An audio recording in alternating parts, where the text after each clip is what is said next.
सरकार के अधिकारी कर्मचारी चाहते थे कि रसोइया का हड़ताल समाप्त हो, यहाँ से भाग जाए।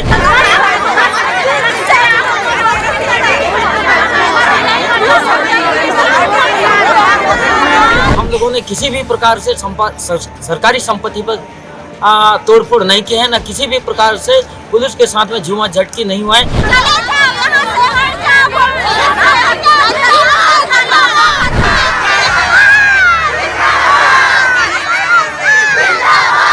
जो झूठा FIR दर्ज हुआ है वो गलत है, ताकि रसोइया को कमजोर बनाकर धरना प्रदर्शन को तोड़ने का एक साजिश रचा जा रहा है।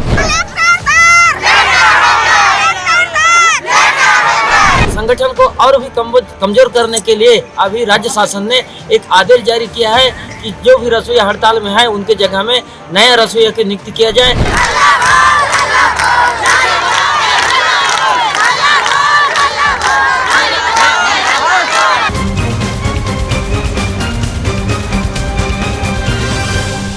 आज की खबर छत्तीसगढ़ की उस व्यवस्था पर सवाल खड़े करती है जो बच्चों के पोषण की जिम्मेदारी उठाने वाले रसोइयों को आज खुद भूख के हवाले छोड़ चुकी है। नमस्कार, आप देख रहे हैं DTG न्यूज़। मैं हूं आशुतोष शर्मा। चलिए बढ़ते हैं ये खबरों की ओर। छत्तीसगढ़ के सरकारी स्कूलों के मध्याह्न भोजन बनाने वाले करीब 87,000 रसोइयों ने 29 दिसंबर से काम बंद कर दिया है। इन रसोइयों की मांगे कोई नई नहीं है।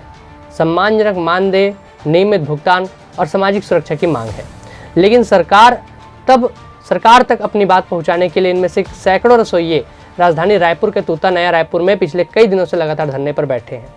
धरना स्थल की तस्वीरें सरकारी दावों की पोल खोलती नजर आ रही है। यहाँ ना ही पक्की रहने की व्यवस्था है, न शौचालय, न साफ पानी और ना ही भोजन का इंतजाम।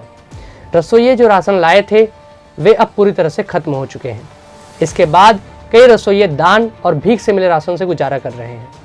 लगातार भूख, ठंड और तनाव के बीच धरना दे रहे रसोइयों की तबीयत बिगड़ती जा रही है। कई रसोइया बीमार पड़ चुके हैं और अब तक 2 रसोइयों की तो मौत भी हो चुकी है। इसके बावजूद सरकार की ओर से अब तक कोई ठोस फैसला या संवेदनशील पहल सामने नहीं आई है। सरकार को जगाने के लिए रसोइयों ने पहले मुख्यमंत्री निवास का घेराव किया, उसके बाद मंत्रालय का भी घेराव किया, लेकिन दोनों ही बार पुलिस प्रशासन ने रसोइयों को रेलवे ट्रैक पर ही रोक दिया। दूसरी रैली के दौरान स्थिति इतनी गंभीर हो गई कि रसोइये रात 2:30 बजे तक रेलवे ट्रैक के पास ही बैठे रहे। ना पानी, ना भोजन और ना ही कोई दूसरा ऑप्शन। और इसके बाद जो कार्रवाई सामने आई उसने आंदोलन को तो और भी भड़का दिया। सुबह होते ही यह खबर आई करीब 600 रसोइयों पर FIR दर्ज कर ली गई है। अब रसोइयों का सवाल सीधा है कि जब सरकारी कर्मचारियों के आंदोलन पर कोई FIR नहीं होती तो फिर हम जैसे गरीब अल्प मानदेय पर काम करने वाले लोगों पर FIR दर्ज कर हमारी आवाज़ को क्यों दबाया जा रहा है। रसोइयों का कहना है कि वे कोई अपराध नहीं कर रहे हैं, सिर्फ अपने हक की मांग कर रहे हैं। वे वही लोग हैं जो रोज स्कूलों में बच्चों के लिए खाना बनाते हैं, लेकिन आज वे खुद भूखे हैं। फिलहाल धरना स्थल पर हालात बेहद चिंताजनक बने हुए हैं। भूख, बीमारी, डर और अनिश्चित भविष्य के बीच ये रसोइये सरकार के एक फैसले का इंतजार कर रहे हैं। अब बड़ा सवाल यही है कि क्या सरकार इन रसोइयों की पीड़ा को सुनेगी या फिर यह आंदोलन और मौतों का इंतजार करता रहेगा।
गया। नहीं चलेगा, नहीं चलेगा, नहीं मांगे पूरी करो, पूरी करो, पूरी करो, हमारी मांगे पूरी करो, पूरी करो, पूरी करो, हमारी मांगे पूरी करो, पूरी करो, पूरी करो, हमारी मांगे जायज है, जायज है, जायज है, हमारी मांगे जायज है, जायज है, जायज है, जायज मांग लेकर आएंगे, लेकर आएंगे, लेकर आएंगे, जायज मांग लेकर आएंगे, लेकर आएंगे, लेकर आएंगे। मैं रामराज कश्यप रसोईया संघ का प्रदेश अध्यक्ष हूँ। हम लोगों ने लगभग आज 35 दिन तक यहाँ धरना प्रदर्शन में बैठे हैं, लेकिन सरकार आज तक हम लोगों के बारे में किसी भी प्रकार का शुल्क नहीं ले रहा है और ना बात करने को तैयार नहीं है। हम अभी संबंधित शिक्षा मंत्री से चर्चा भी किया, लेकिन उस चर्चा में विफल होने के कारण अभी हम लोगों ने 29/1/2026 को एक रैली निकाल कर मुख्यमंत्री निवास घेराव के लिए हम लोगों ने 3 बजे यहाँ तक वहाँ से निकल गए थे, यहाँ श्रोता मैदान से। तो सामने में जो बैरिकेटर लगाकर हम लोगों को रोका गया और वहाँ पर हम लोगों ने शांतिपूर्ण रोड में बैठकर नारेबाजी करते रहे, लेकिन हमारे ऊपर में पुलिस प्रशासन के द्वारा एक झूठा आरोप लगाया गया कि पुलिस के साथ में झूमाझटकी और सरकारी संपत्ति पर तोड़फोड़ कर बोल के। तो ऐसा कुछ नहीं है।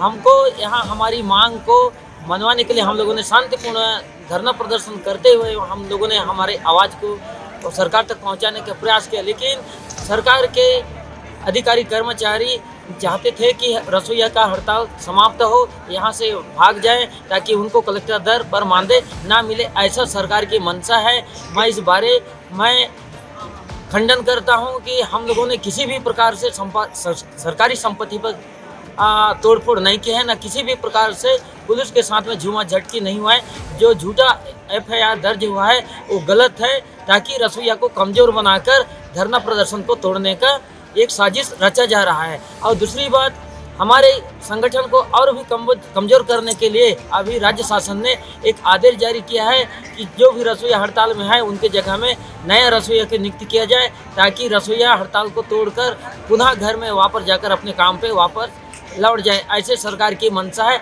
सरकार तो सोचता है कि रसोईया का मानदेय कभी ना बढ़े।